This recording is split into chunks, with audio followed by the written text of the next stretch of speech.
Goes to show you cannot listen to the naysayers without really examining what they're talking about. You know, Eddie Hearn said this was a disgrace, that Wallen, you know, didn't belong. He'd never seen Wallen fight. I mean, it's just bullshit.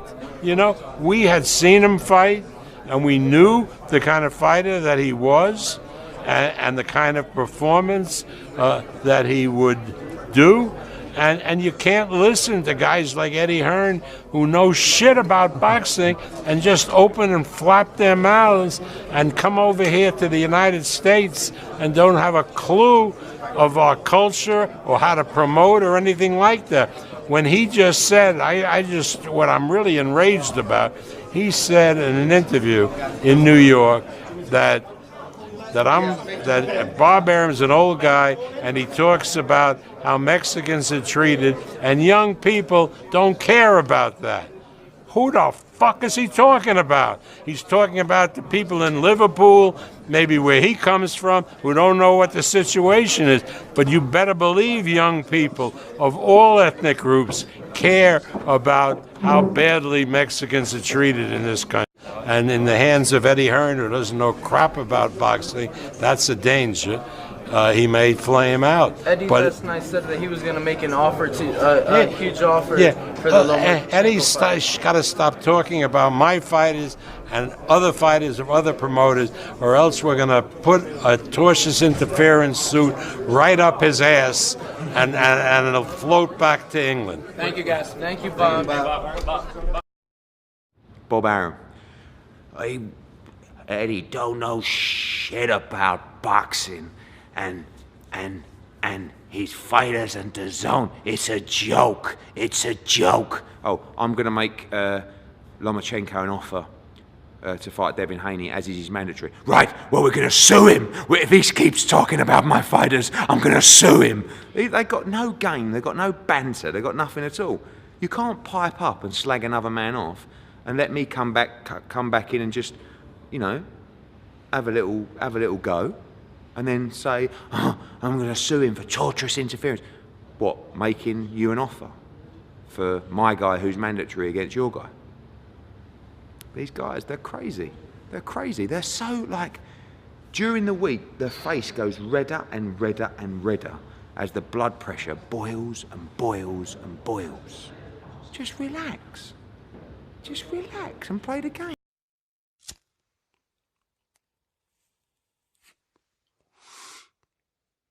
We run the city. Uh-oh. It's October. It sounds like Bob might have Eddie just a little scared. These promoters got some heat with each other, y'all. Big shout out to Fight Hype for that footage. What's up, hard hitters? I see y'all came back for another dose of KTFO info.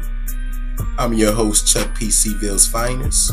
So without further ado, let's start round 2. So the Bob father, Bob Arum, and Eddie Hearn go at it, and Bob threatens to take Eddie to court if he doesn't stop meddling with his fighters. We'll keep an eye on this for sure and let you know how things pan out. So let's stick with Eddie Hearn. Jarrell Big Baby Miller apologizes to Hearn and the boxing community for popping dirty for PEDs. Eddie Hearn seemed more pissed off about the fact that if it wasn't for him, Anthony Flopshua probably wouldn't be in this situation that he is going through right now, trying to retrieve his titles from a fucking replacement. Eddie gave Big Baby a big thumbs up, a big grin, and said, "It's okay, my friend." Moving on. Let's talk about these young lions. It's October, so I guess it's only fitting that they raise a little hell, right? So Shakur Stevenson is preparing for his fight against Gonzalez, and he had some pretty interesting things to say in a recent press conference. Coverage provided by Fight Hype. Take a look at this. I'll be right back. I'm locked into my fight October 26th. I'm fighting a tough fighter, a decent fighter, and I'm making him look like a ass fighter. So I can't wait to fight him. And it's personal. Why is it personal? Because I don't like it. Why? Because he's a bitch. Well, damn. Joette, you have a mic.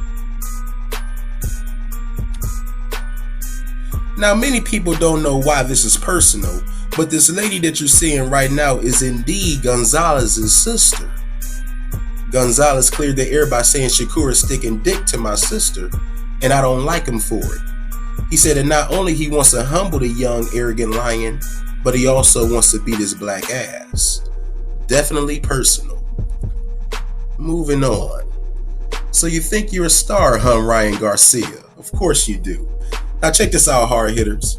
Ryan turned down the fight with Romero Duno to fight the person who beat Duno, and on top of that, he wanted it to be the main event. Ryan said, everybody knows me. I'm putting asses in the seats. I don't want to fight Duno. Now, when promoter Oscar De La Hoya was asked if Ryan Garcia was his brightest young prospect, De La Hoya said, hell fuck no, he ain't. De La then continues by saying, just because you have 3 million little girls following you on Instagram that you shaking your little ass for, that doesn't mean that it's going to transcend to boxing. Now, Virgil Ortiz, that motherfucker, he's the real deal. Ryan then got pissed off at De La Hoya and said, listen, motherfucker, if you don't believe in me and my abilities, then just let me go. I'm 21 years old. I know I'm ready for the spotlight and the biggest fights. Stop with all this public media bullshit and give me a call so we can talk. Oh, by the way, I almost forgot to mention, Canelo is retweeting everything Ryan is posting on Twitter as if he's agreeing with everything that he's saying. Remember, y'all, Canelo had a dispute with De La Hoya over the IBF strap he claimed he didn't know he had to relinquish. Now, despite all the fucking turmoil, there is a happy ending to this story. Ryan Garcia and De La Hoya finally met and sat down to talk about everything, and on top of succeeding just that, guess what? Ryan re-signs with Golden Boy Promotions, signing a huge lucrative deal in which no other prospect has ever signed. Ryan said, this is family, and family fights together, and we stay together. This is home for me. I'm on my quest to not only beat the best, but be the best. So enjoy the ride. Good to see Ryan and De La Hoya back on good terms. Now, as far as Canelo and De La Hoya, we'll get there. Let's move on. Let's move on to my favorite fighter, Bud Crawford, and the only fighter that I fuck with from across the pond, Special K, Kell Brook. Now, anyone remember what Bob's response was when it came to the Kell Brook fight? The Bob father said, I don't have the money to pay for a Kell Brook fight. I mean, think about it. Who cares anyway? Kell can't even fucking see. So what's the fucking point?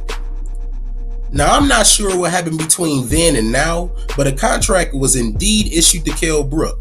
Now, after listening to Bob's statements, Kell had to do some thinking while checking his vision, and he thought about when Triple G took his left eye, and then he quickly thought about Spence and him knocking out his right eye. Kell thought, do I really want to step in the ring with the best pound-for-pound boxer today with little to no vision? When asked again, Kell said, nope, I'll pass on that. In all seriousness, guys, Kell wants to step up to 154 and test the waters over there. Best of luck to Kell Brook. I'm a big fan of Kell, Special K. Now moving on. So Gary Russell said, fuck handling this shit like gentlemen. I want to get into some old gangster shit. Check out what happened behind the scene. And you better believe a lot of people were mad when they saw what happened between Gary Russell Jr. and Leo Santa Cruz's dad. I'll be right back.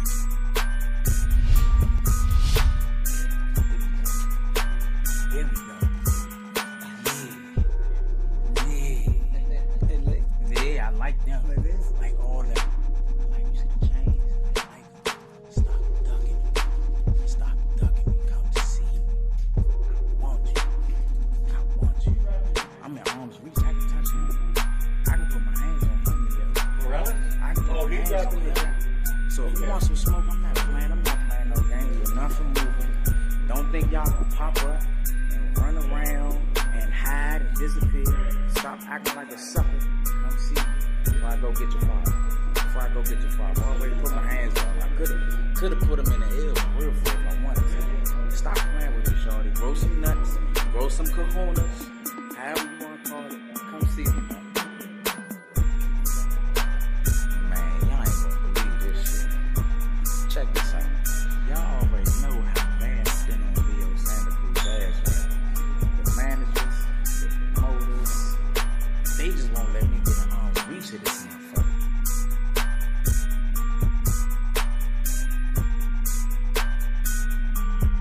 So as you can see, Gary had this man right where he wanted him. He said, "Don't make me fuck him up, Leo." And I was like, man, shit. I know Leo got to do something about this. And keep in mind, everybody, Leo's dad don't speak no fucking English. And he didn't even know who the fuck Gary Russell was. You know what Leo's response was? "Oh, it's okay. Gary could have slapped that motherfucker right dead in his motherfucking face. I wouldn't have done shit. He's a great fighter. Blessings to him. And I'm ready for Flores November 23rd. I don't want no smoke with Mr. Gary Russell Jr." Oh boy. Leo Santa cruising right on by this guy. So now we go from being the hunter to being the hunted. One of the most memorable nights in the welterweight division was when Sean Porter went to battle with Danny Swift Garcia for the vacant WBC title. We all remember that night. Sean won the strap, and then here came the boogeyman to call out Sean. Now fast forward. After we all witnessed the fight of the year between Sean Porter and Errol Spence, Danny Garcia then steps into the ring to do what? Call out the boogeyman of the welterweight division? Shit, Danny said it might be October, but I ain't never scared, motherfuckers. This is rumored to be scheduled for January 25th, 2020. Really looking forward to this. So in other news, boy, oh boy, things are already starting to get scary for Joseph Parker. Joseph Parker had to pull out of that big undercard fight against Derek Chisora due to what? A spider bite. That's right. A motherfucking spider bite. Now this isn't out of the norm. I mean, brother Peter went through the same thing, right? I'm hearing Chisora isn't taking the news too well either. Whoa, that didn't look good. Hey, calm down, big man. I'm pretty sure Uncle Eddie will right the wrong, and he'll probably get you perhaps PED Pavectin. So, in other news, something pretty interesting to talk about. Former NFL wide receiver Brandon Marshall, that's right, you heard it, Brandon Marshall, is making his pro debut May of 2020, and he had a few words for some of the heavyweights in the division. Check this out. I'll be right back. I'm about to do the unthinkable. 13 years NFL, 35, phenomenal shape, just went 24 rounds. I'm about to do the unthinkable. Heavyweight champion in the world. A lot of people didn't try, failed. I promise you. Joshua, Wilder, Ortiz, Fury, all them boys, y'all can get it. I'm telling you. Y'all not tough, y'all not strong. Where I come from and what I've been doing in my life, bro, I'm built for this. I promise you that. I'll see you next month.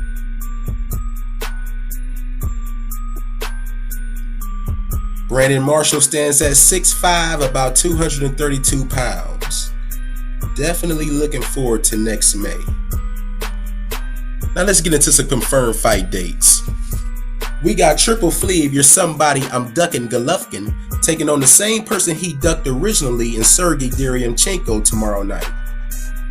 I really hope Derevyanchenko beats Triple Fleave's ass, but don't worry, Golovkin. I still have you edging out this fight. Golovkin versus Derevyanchenko this Saturday night. Oh shit. She's ready to put her glove down a bitch's throat. That's why we talking about the GOAT. The GOAT, Clarissa Shields, the greatest woman of all time. And she'll be in action as well. She'll be taking on Hobson. Not too familiar with Hobson. It doesn't matter anyway, she's as good as dead. Another homecoming match. We got Callum Smith and he'll be riding the waves that he takes on Ryder November 23rd. This will be easy work for Mr. Callum Smith. And finally, we have the ancient, the mythical, the legendary King Kong Luis Ortiz, as he takes on the man with the most lethal right hand, the Bronze Bomber, Deontay Wilder, November 23rd. The first fight was so nice, they had to do it twice. All I'm gonna say is, Deontay, respect your elders and don't kill the old man. I'm pretty sure we'll all stick around to see which round King Kong Ortiz goes down. So there you have it, hard hitters. Round number 2 of KTFO Info. Make sure you jab the like button before you go. And follow me on Twitter at ChuckP216. And be on the lookout for KTFO Info Round 3 coming October 25th. Chuck P. C-Ville's finest. I'm up out of here. Y'all take it easy.